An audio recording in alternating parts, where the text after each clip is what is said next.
am Greg Smedley-Warren, better known as Mr. Greg from the Kindergarten Smorgasbord. I am a full-time real-life kindergarten classroom teacher here in Nashville, Tennessee.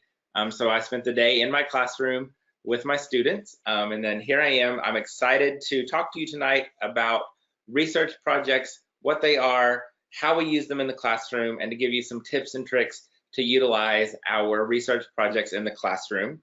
So we're going to kind of walk you through each of the components of the research projects, what it looks like in the classroom. I've got a couple of video clips to show you, and hopefully at the end you'll feel much better about using research projects in the classroom. If you're not already using our research projects, hopefully this will inspire you to do so. So sit back, relax, and if you have questions, again, you can put those in the question box and we'll get those answered for you. So one of the first things that people ask me is, why research projects? Why do these? What's the benefit? What's the value of doing a research project in the classroom? So I kind of want to give you a little bit of the backstory of where the research projects came from. So, several years ago when the Common Core standards rolled out, there were some standards in there for kindergarten research and writing. And so basically the standard says kindergartners need to participate in research and writing projects. And so, as a kindergarten teacher or an early childhood educator, that is daunting and scary. How in the world am I going to get my kindergartners to research and write about something? Like that it seems so big and overwhelming and scary, all of those things. And so I was like, okay, we have to figure something out that will work so that we can do this research and writing, and you immediately think, oh, well, the kids can Google. Well, there's no way we're turning them loose on Google.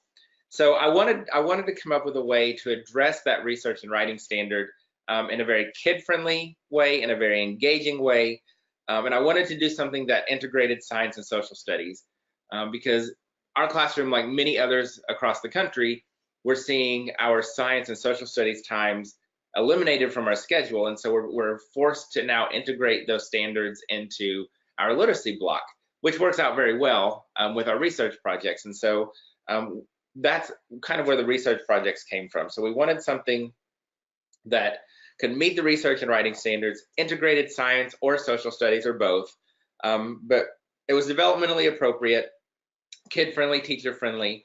And so years ago, that first year when these Common Core standards rolled out, I sat down and I created our very first research project called Penguin Picnic. And so I kind of looked at it as, I'm being presented with this problem, here's the solution. And so let's do Penguin Picnic. We're going to learn all about penguins. We're going to write about them. We're going to do some research. So that's where it came from. And so after that first research project with penguins, when I saw the kids being so engaged, they were so excited, and when we were done, they knew all of the stuff about penguins, and they could have these great conversations about penguins, and so that there was tremendous growth in their writing, and that's when I knew I was onto something, and I knew then that this was the best way to really address those research and writing standards that we have. And so that's when I knew that I wanted to make research projects a staple of our curriculum, and they really have become a major component of the classroom, a major component of the learning in our classroom, and so that's why I'm excited to share them with you tonight, and I hope that you're inspired to bring these into your classroom as well. And so then the next question I get is, how in the world do these research projects work? How do you do research projects with kindergartners? So if you're like me, the thought of kindergartners logging onto Google and searching anything is terrifying. I mean, just like I think, okay, kindergartners love dinosaurs, let's do a dinosaur research project. Everybody go to Google and type in dinosaurs. You know what's going to happen. It's going to be bad. And so we thought, okay, that's not going to work. We can't just turn them loose and let them Google dinosaurs. I mean, seriously, what could really go wrong with 5-year-olds on Google, right? So then I thought, well, researching with books is the way to go, but that's also a bit problematic because most of our kids are just learning to read, and so I can't give them a dinosaur book and say, here, research about dinosaurs. So how in the world are we going to do research with 5-year-olds? The solution was actually pretty simple. It's done with read-alouds and videos. And so the research part of the research projects comes from read-alouds and watching videos about whatever topics we're learning.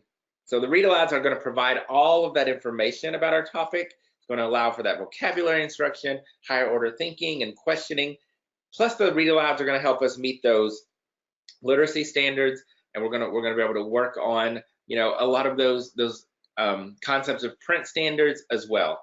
And so that's how we do the actual research with the research projects, is through read-alouds and videos. So every research project in our classroom starts the exact same way. And what I hope to get across to you tonight is that all of the research projects are very consistent.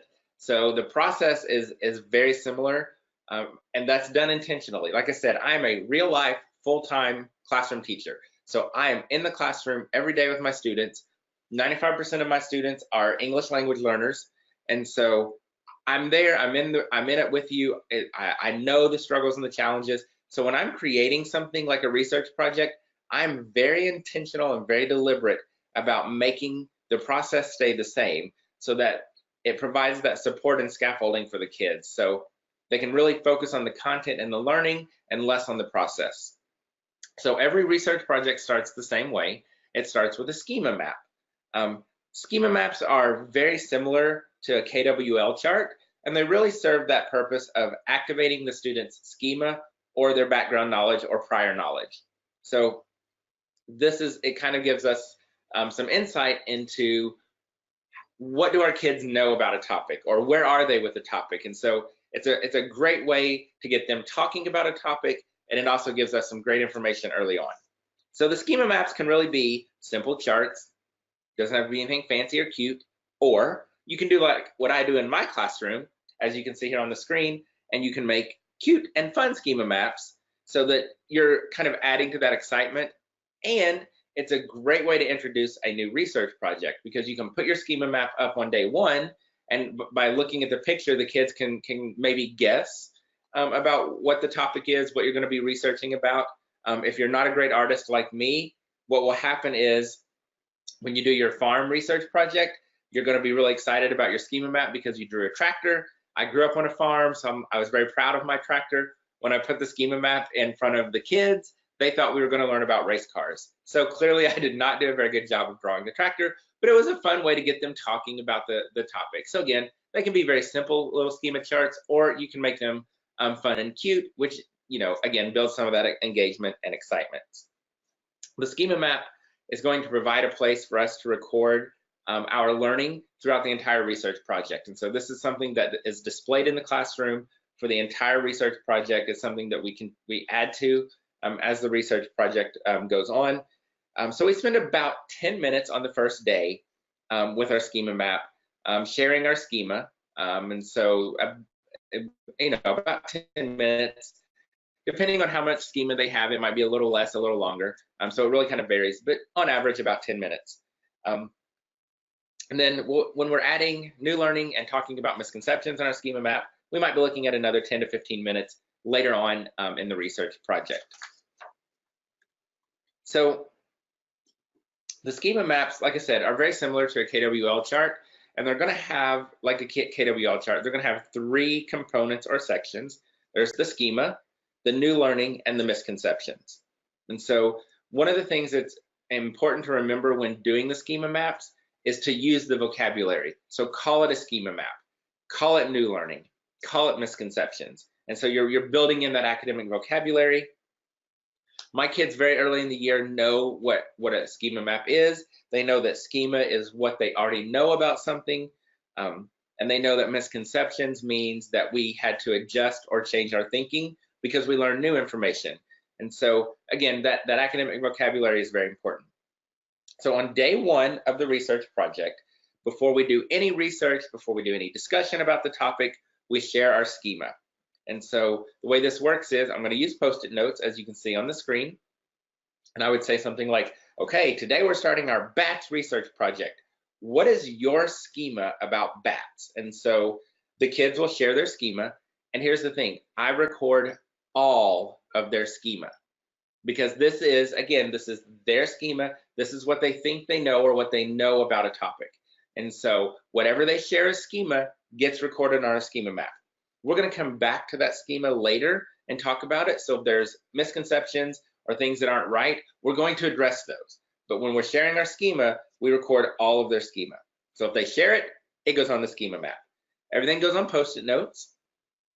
This allows for easy moving of the Post-its. And so what this is allowing us to do is organize our thinking, much like our brains, like how we are constantly organizing information. Same way with the schema map. The Post-it notes allow us to move those notes around and reorganize all of that information and thinking. And so I also, just again, to kind of keep things organized, we use 2 colors of Post-it notes, one for the schema and then one for new learning. So again, just as a way to keep things organized. So as we journey through the research project with our read-alouds and our videos, we add new learning. And so this is all of the stuff that we're learning throughout the research project. And this can be done a variety of ways. You can do it, daily if you want. You can do it every few days. The way it works for us is we do it on Fridays. So our research projects are anywhere from 2 to 3 weeks. They can be done in 1 week, 2 weeks, 3 weeks. They're completely flexible, so the timing is really up to you. But most of ours last about 2 weeks. And so on Friday of each of those weeks, that's when we add new learning to the schema map. And so after a week of research and learning, we're going to add new learning. When we're finished with our research project, at the very end, the last thing we do is we go back to the schema map and we look at our schema and we address any misconceptions. And so this is the trickiest part of the schema map, because misconceptions aren't right and they may not be wrong, but they can be both. And so the best way to think about this is dinosaurs. So the kids will always say, dinosaurs eat other dinosaurs, which is true for some dinosaurs, but not all dinosaurs. So that's a misconception. So we would move that schema, that sticky note from the schema to the misconceptions, and then the kids would talk about why it's a misconception. And so again, that's really pulling in some higher order thinking. That's really getting them to justify their thinking. And so it's a very important skill for them. And so then they can say, well, that's a misconception because some dinosaurs eat dinosaurs, some dinosaurs eat plants, and some dinosaurs eat both.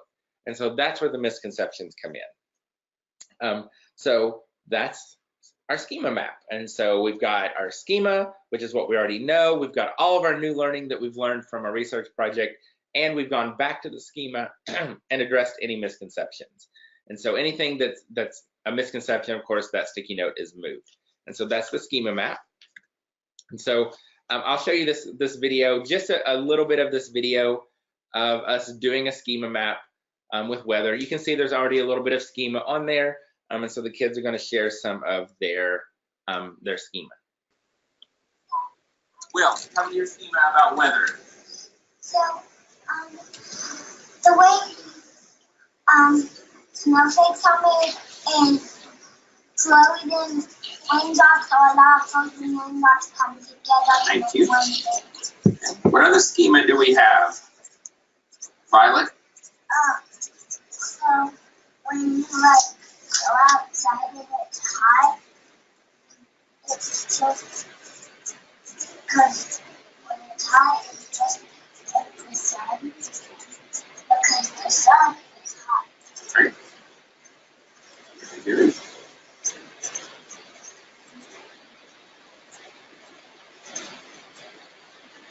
Michelle?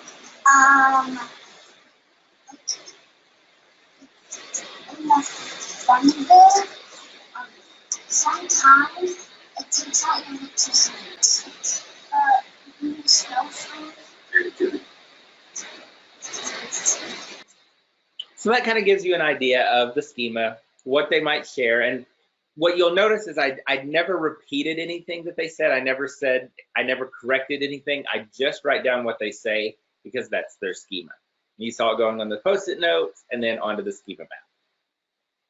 So then the next thing we do is the read-alouds. And so like I said earlier, the read-alouds are the means to the research. So this is how we're able to do the research with kindergarten, in early childhood, in a very controlled way, but a very effective way. So most of our research projects, and we're updating them as quickly as we can, but most of them now include a list of suggested books and videos. And so all the books and videos that I'm using in my classroom, we now list those in the research projects as a resource for you.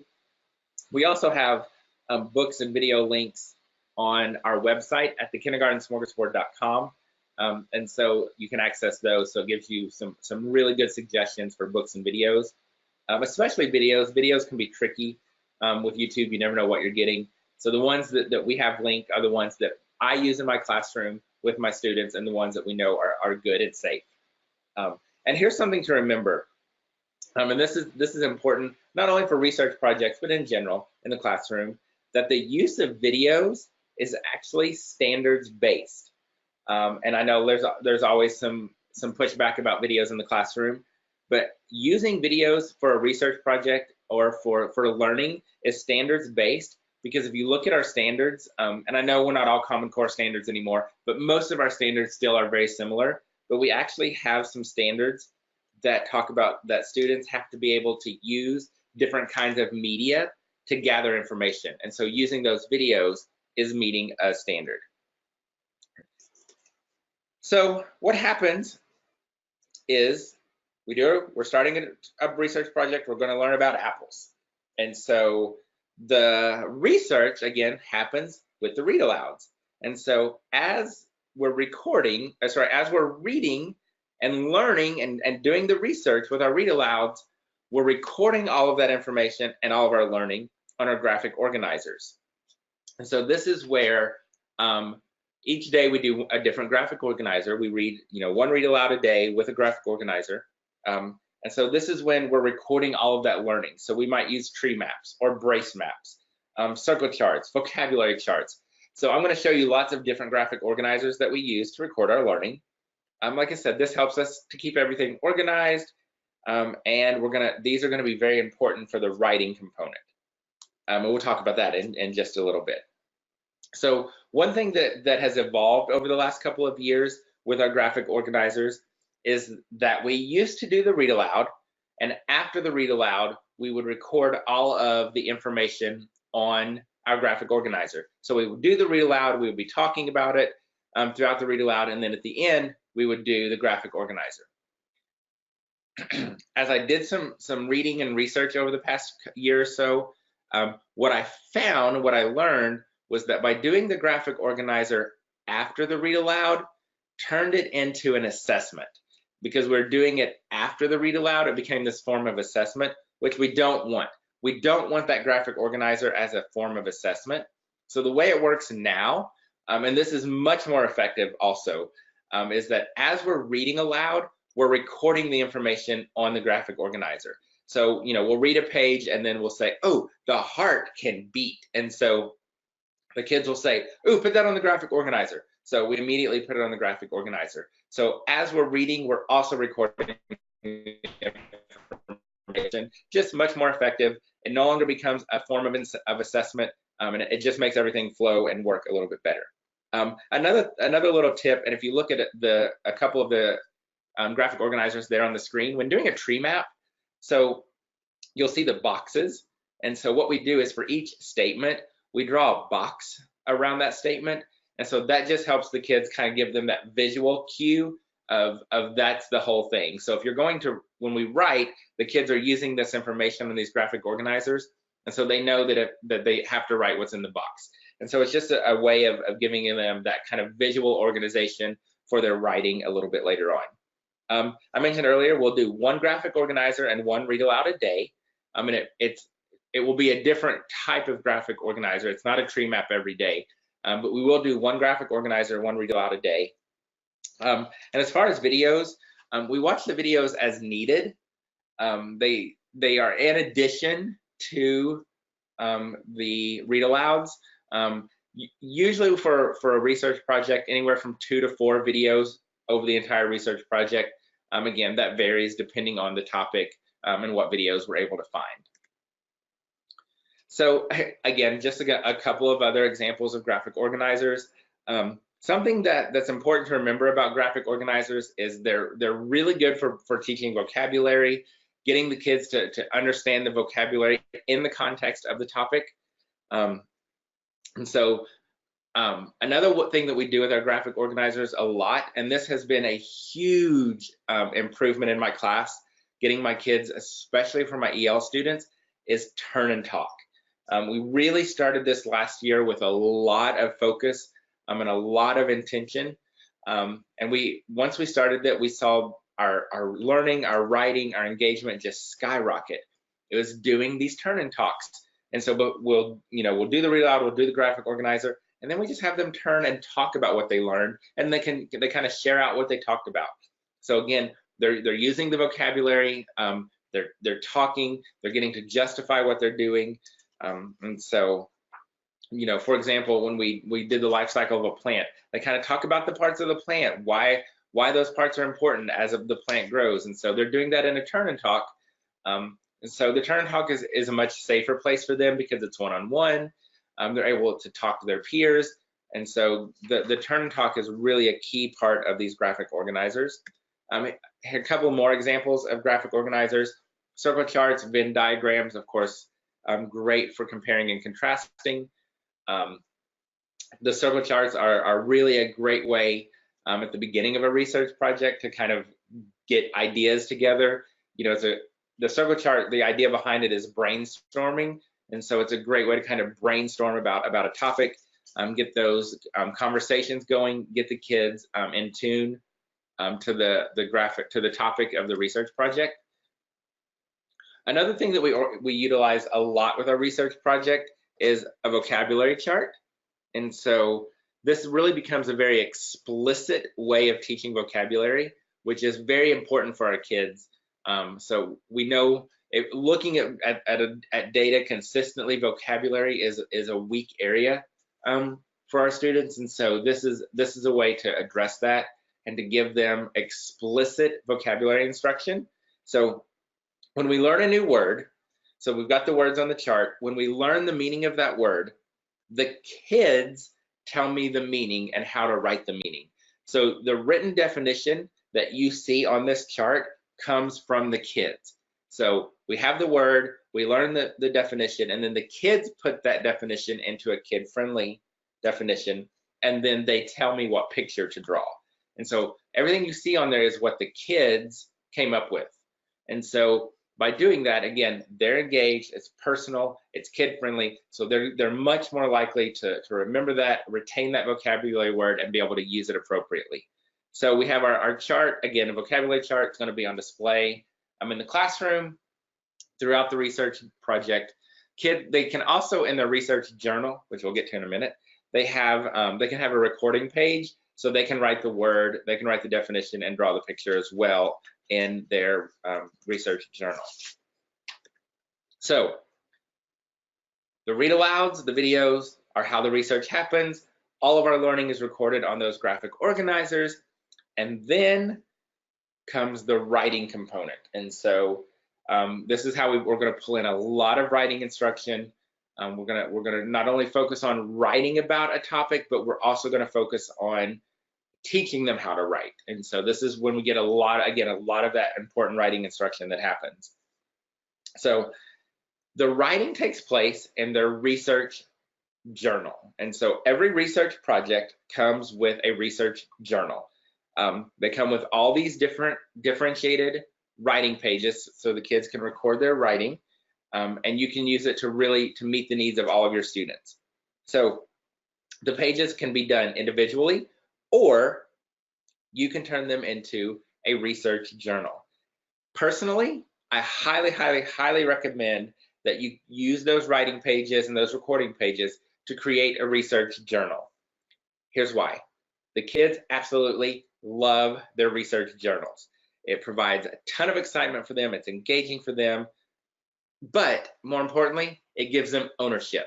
And that's huge for our kids to get that buy-in, is that they have to have ownership of the learning. And having a research journal gives them ownership, and it gives them a place where they can record their learning. And so it's their research journal, it's their learning, and it's what they're recording. And so it's a huge thing for them to have that ownership. And I tell my kids, when we're doing research projects, we're kind of like a scientist or a researcher. And a scientist or a researcher, they record everything in their notebook. And so if we're going to be a real scientist and a real researcher, we need somewhere to record all of our learning, and that's what the research journals are. So again, it excites the kids, and it gives them that all-important ownership. I think back to last year, it was the end of the week. We had finished a research project, and it was Monday. We were going to start a new research project, and so the kids were having indoor recess, and I was prepping for next week and getting the new research journal ready. And it happened to be up on the smartboard, and the kids saw it, and they were so excited that they got to do a new research project and get a new research journal. And so that research and that excitement and that engagement, that's learning. And that means the more excited, the more engaged they are, the more they're going to learn. And so again, turn those writing pages into a research journal. So as I've mentioned, the writing comes from the graphic organizers. So the read-alouds of the research, everything is recorded on the graphic organizers, and then the kids can use those graphic organizers to do their writing. So again, the writing pages are differentiated. So you can see here on the screen, they might have sentence stems, they might not, they might have a place for drawing, it might just be writing. And so you can also look at these pages and you can see different types of writing. Some of the kids are going to copy straight from the graphic organizer, and that's okay. Some kids are going to write a couple of sentences on their own, especially later in the year. They're going to write, some simple animals in summer stay cool in the shade. Yeah, we learned about that. We talked about that. She wrote that. Some kids are going to write a whole lot more, and they're going to do a lot more in-depth writing. And again, every kid is different. Every class is different. But that's the beauty of our research projects, is that they're completely flexible, so that you can meet the needs of all of your students. And there's so many opportunities for them to write, to share their learning and to share their knowledge in their research journals. So here's a good example of the graphic organizer and then the writing. And so we were learning about plants, animals, and people in different seasons. And so every day we would learn about animals in a season or people in a season, and then the kids would have to go write and draw about that in the research journal. And so you can kind of see the writing there. And this one, it's a little more in depth. And so she actually says, animals in the fall get ready for winter by, and so she actually talks about how they get ready for winter. And what some students might just say, animals in fall get ready for winter. Perfectly okay, because that's where that student is. But if we have students who can go further, we push them to go further. And so again, that's where you see a lot of that differentiation happening, and how they can take that information from the graphic organizer and turn it into writing in their research journal. So I'll let you watch a little bit of this video as we're preparing to start writing. So what have we been learning about? Fall. Fall? Seasons. All right. So we learned about plants, we learned about animals, and today we're learning about people and fall. All right, so where are your hands? What are you listening with? What are you looking at? The book. It looks just like the summer is here. It looks just like it does. All right, so you could probably help me read this book just like you did the Summer is Here book. All right? I want you to listen to the title. Autumn is here. Autumn is here. What's autumn? Fall. It means Fall. so autumn is another name for Fall. so autumn is here.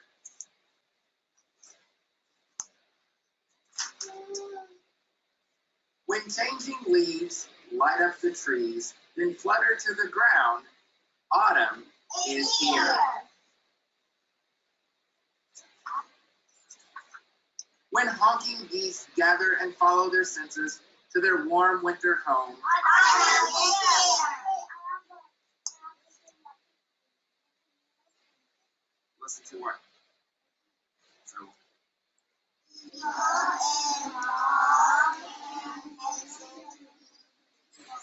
What are the geese doing? Singing. Singing. They're making sounds. Anyone know what sound the goose makes?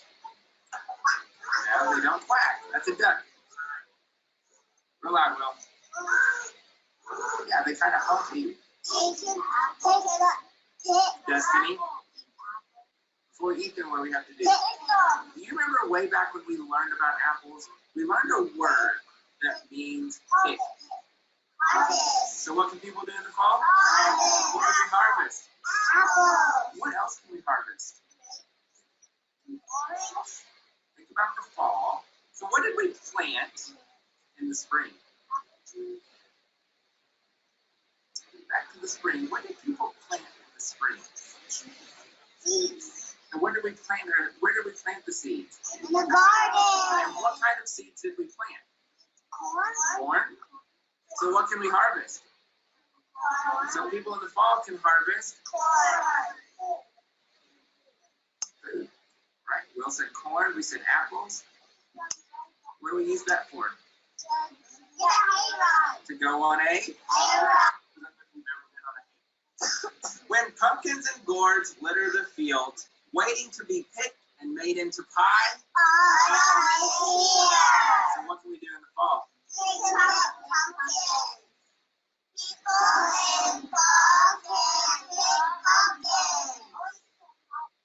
And so then what would happen in the next couple of minutes is the kids would turn and talk to their partner, and they would share what they're going to write about, then they share that out, and then they would go off and write in the research journal and draw. And so that kind of gives you an idea of what it sounds like, what it looks like as we're going through that process. Another graphic organizer that we use a lot with our research projects are sorting, is some type of sort or sorting activity. And so this is great for our kids because they're sorting and classifying, which is a skill that they really need. It provides them the opportunity to make sense of things. It allows them to kind of organize their thinking and create order, which is very important for them, not only in academic learning, but in life as well. And so it's just kind of a way for them to kind of practice that skill of taking things and making sense of life and the world. Sorting helps build higher order thinking and reasoning skills because they have to be able to reason and justify why something belongs in a certain category. Sorting also, again, because of that reasoning, helps them to become better decision makers. And this is really the key, is that the sorting builds language, which again, huge for so many of our kids, because not only do they have to sort it into the right category, but then they're going to have to explain and justify why they sorted something into that category. So sure, you can sort that scarf into the winter, but I'm going to need you to tell me, we wear a scarf in winter because it's cold and the scarf keeps us warm. So they're going to have to be able to justify their thinking and justify their reasoning. And that's where that all-important language building comes in and happens. Another really, really effective way to bring in higher order thinking into the research projects are with true-false sorts. And so we do a true-false sort for every research project. They're done close to the end of the research project. So once we've kind of learned all we're going to learn about the research project, then we can do the true-false sort because we're at that point we're experts on a topic, and so the true-false sorts work really well at that point. So the way it works is we make our true-false chart. The statements are included in the research journal. They're printed. They're ready to go. So I pick a statement. I read it aloud to them. I don't expect them to read it. I read it aloud. And after I read it, they have to decide if it's true or false. And then we glue it on the chart. If it is a false statement, the kids then have to tell me the true statement. And so they would have to say, so on this one, the false is, there's a pot of gold at the end of the rainbow. And so we learned that rainbows actually never end. We know that rainbows are a complete circle. And so we know that, number one, there's no end of the rainbow, and we know that there's no pot of gold. And so the kids would be able to say, well, that's false because. And again, building that language capacity, really building in that higher order thinking, because not only do they have to decide if it's true or false, but they also have to be able to take those false statements and explain how we would make them true. When we're done with this, the kids actually use this for a writing. And so what they do is they have to write, the goal at the end of the year for them is to write 6 of the facts about rainbows. And so that would be 6 true statements from the true false sort. Beginning of the year, we start with 1 and we start to build up. But again, just a way to pull in writing and to start writing about the facts. The next video I'm going to show you is one of my students from last year, justifying and explaining his sorting. And I share this video because this is what happens when we give kids the space and we kind of get out of their way. And this is what can happen. This is what they can do when we've given them the tools and the language and those higher order thinking, those critical thinking skills, and watch what he does and listen to how he explains his sort. Organize them a people section, plant section, animal section, and for the non-living, I got plans to do stuff. This is when you're getting dressed.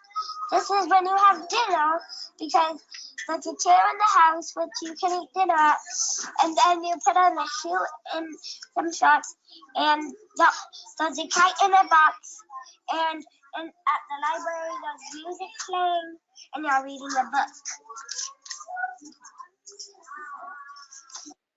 And so there you go. So not only did he sort the living and non-living, but he took the living and he sorted them into his own subcategories. And then for the non-living, he created his own little categories of, oh, these are things you do with dinner. These are things you do to get ready. And then the book and the radio are my favorites because he put them together and he was able to justify when you're at the library reading a book, they play music. And so that's just an example of what happens when we give them the tools, those critical thinking skills, the language, and we kind of get out of their way. Because sometimes I think as teachers, we stand in the way of kids. We don't ever mean to, but we kind of get in their way. But when we step back and let them do it, this is what can happen. Another way that we incorporate vocabulary into our research projects is with labeling.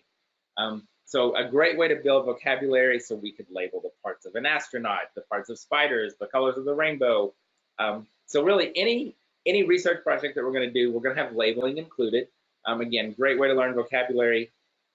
The labeling is done whole group with a graphic organizer, and then the kids can go in their research journal and they can do their own labeling as well. So we do it whole group, have some great discussions about the words, the vocabulary.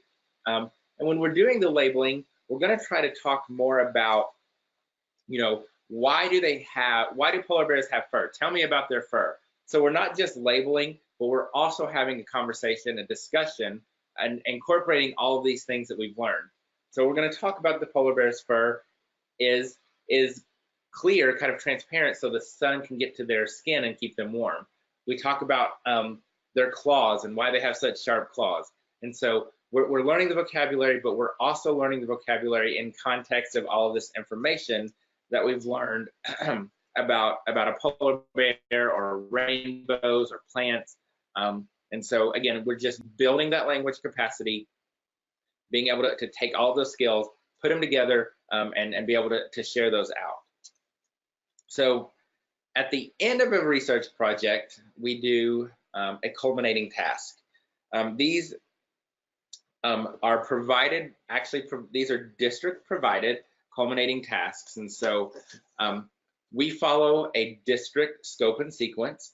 And so what we do is we've aligned the research projects to the district scope and sequence. So they align with what the district is expecting us to do. So at the end of each 3-week unit that our district has in the scope and sequence, there's a culminating task. And so what the research projects allow us to do is they give us some tools and scaffolding to complete those culminating tasks. And so this is kind of that formative assessment, that summative assessment at the end. And this is kind of tells us that where we take all the knowledge, all of the content, and we apply it, whether it's in writing or drawing or both.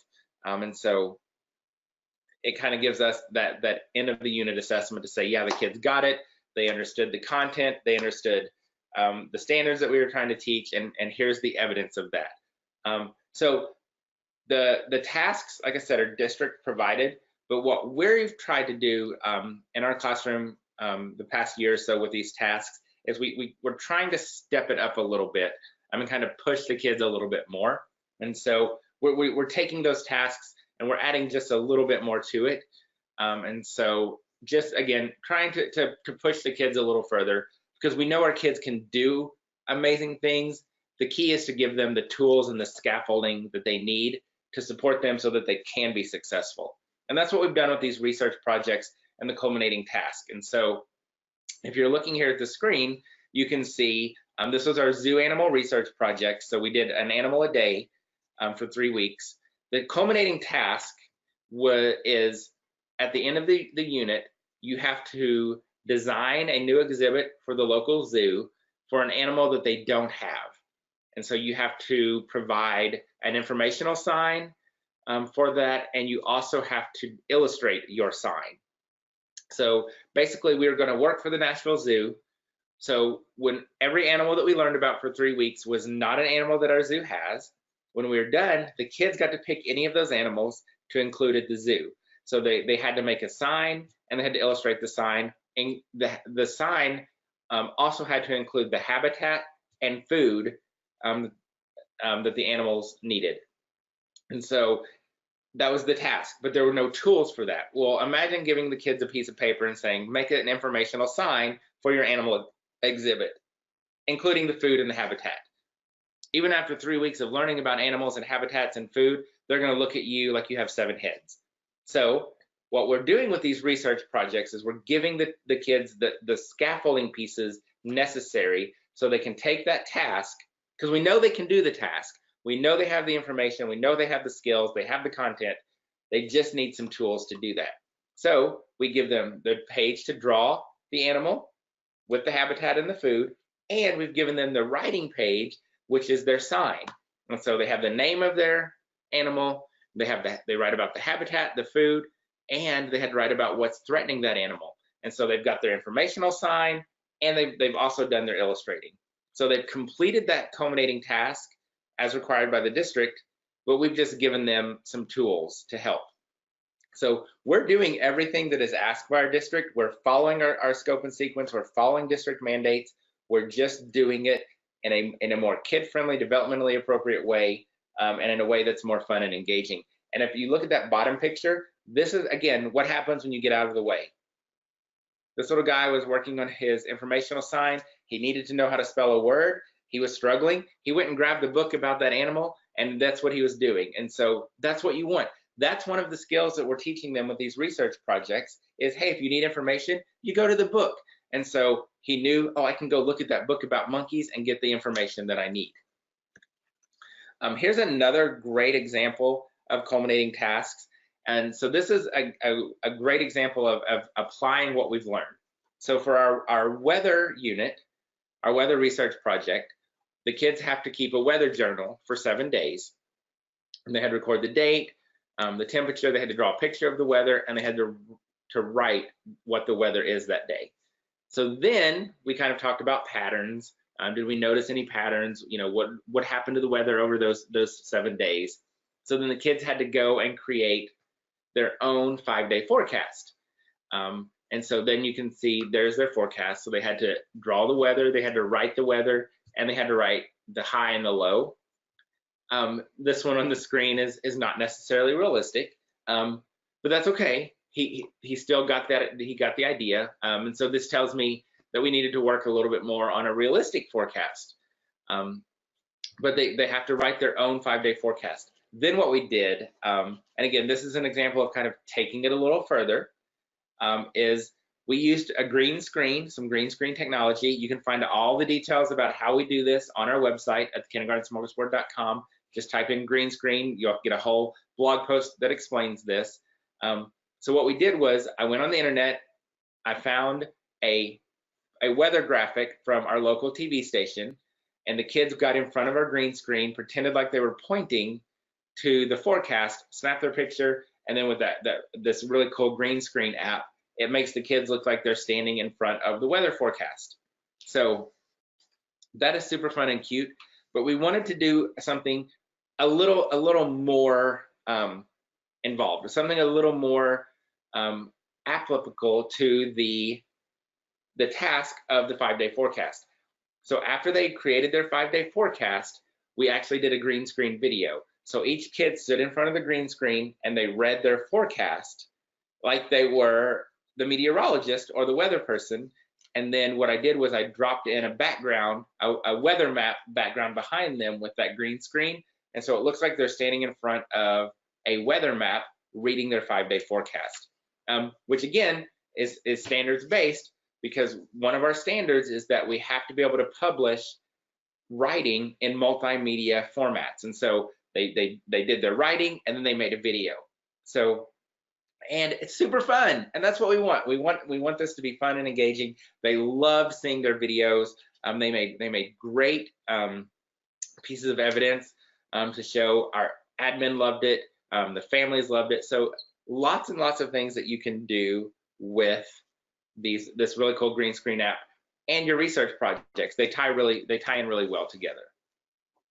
So also included in all of our research projects are differentiated, low prep, engaging, and fun math and literacy centers. And so the idea behind this is that it just takes that research project theme, whatever you're learning about, and just extends it into more learning. And so if you're learning about spiders, now you've got spider centers to work on. If you're learning about Arctic animals, you've got Arctic animal centers. And it allows you to really target and differentiate your learning as you work on those math and literacy skills. All the centers are low prep, they're teacher friendly, they're kid friendly. They come with recording sheets so the kids can record their learning as they go.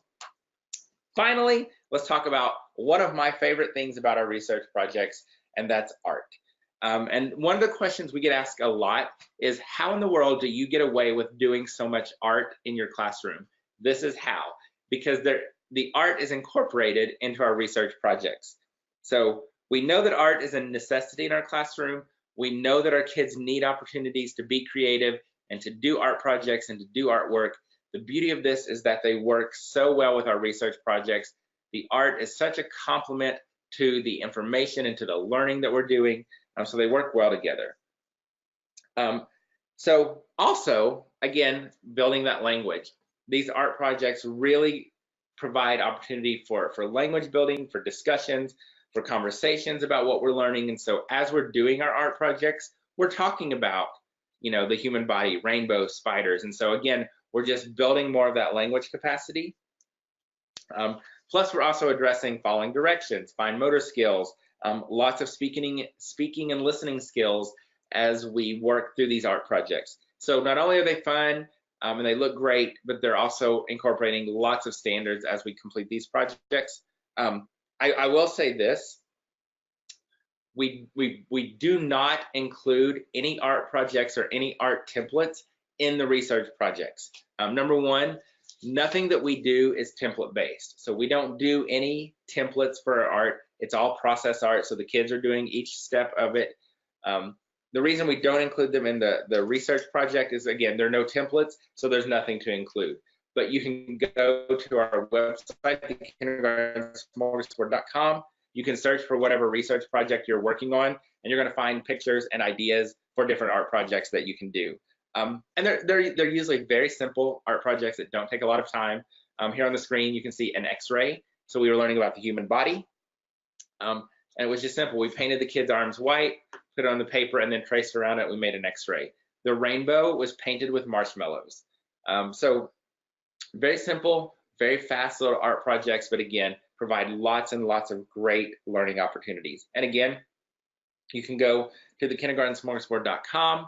You can type in whatever research project you're thinking about, and you're going to find a blog post with books and videos and art project suggestions that you can use in your classroom. So we currently have over 40 different research projects available. We start our research projects at the very beginning of the year.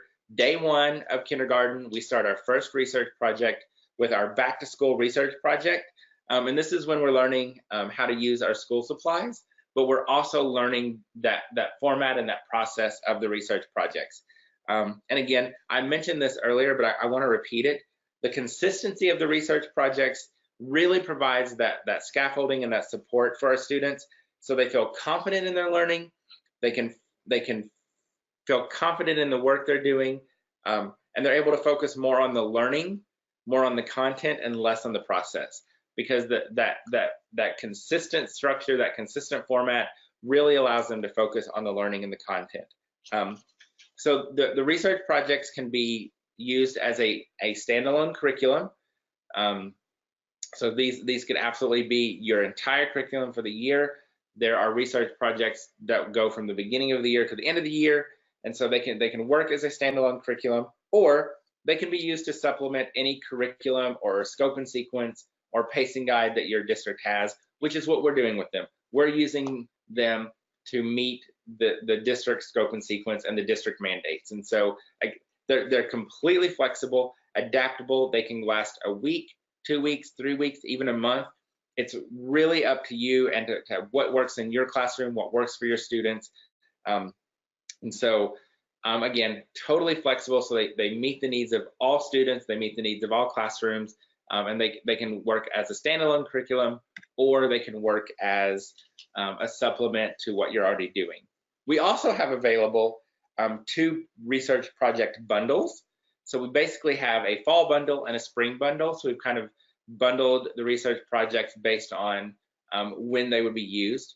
And so those are available. All of our research projects are available individually, or you can grab the bundles at the tkSstore.com. So the bundles are going to give you access to all of the research projects that you see on the screen. And again, one for fall, one for spring. So you can really pull in all of those research standards, those writing standards, your science standards, your social studies standards, and really provides you that great science and social studies curriculum. All right. So thank you guys so much for joining me. Thank you guys for taking time out of your night and out of your busy lives.